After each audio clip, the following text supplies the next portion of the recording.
લોકહિતના પ્રશ્નોને વાચા આપવાને લઈને ફરી એમએલએ કુમાર કાનાણી ચર્ચામાં. સુરત મહાનગરપાલિકાના કમિશનરને પત્ર લખી જણાવી જમીન સ્તર પરની હકીકત. સુરતના વરાછામાં રેસિડેન્શિયલ વિસ્તારમાં કોમર્શિયલ અને ઇન્ડસ્ટ્રીઝ એક્ટિવિટી શરૂ થઈ હોવાની વાત પત્રમાં જણાવી. રેસિડેન્ટ વિસ્તારમાં કામગીરીના કારણે લોકો મુશ્કેલીમાં હોવાનું પણ જણાવ્યું. આ ઉપરાંત સુરત શહેરમાં ભેળસેળિયા અને નકલી ખોરાક બનાવતા લોકો બેફામ બન્યા હોવાની પણ તેમણે વાત પત્રમાં કરી. આ ઉપરાંત તેમણે બજેટમાં થતા વાયદાઓની વાત કાગળ પર જ હોવાની વાતનો ઉલ્લેખ કર્યો.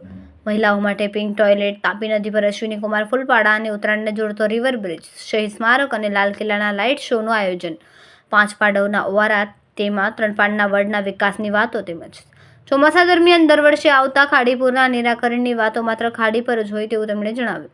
તો બીજી તરફ સ્માર્ટ સિટી, મેગા સિટી સુરતમાં ખાડીના કારણે ગંદકી, મચ્છર અને ખાડીપુરનો ત્રાસ સુરત માટે શરમજનક છે.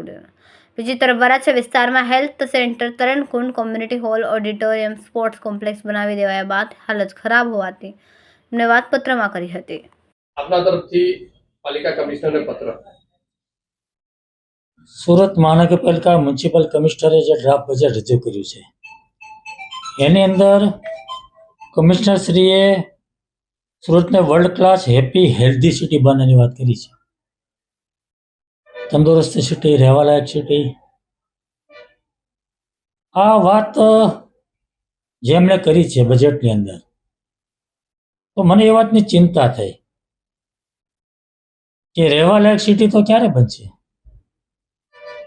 સુરત શહેરની અંદર દર વર્ષે ખાડીપુર આવે છે, લાખો લોકો હેરાન પરેશાન થઈ જાય છે, બેઘર થઈ જાય, ઘર છોડી ભાગી જવું પડે છે, તંત્ર બી પરેશાન થઈ જાય છે. જ્યારે પૂર આવે ત્યારે ચર્ચાઓ થાય છે, વાતો થાય છે, મિટિંગો થાય છે, આયોજન થાય છે.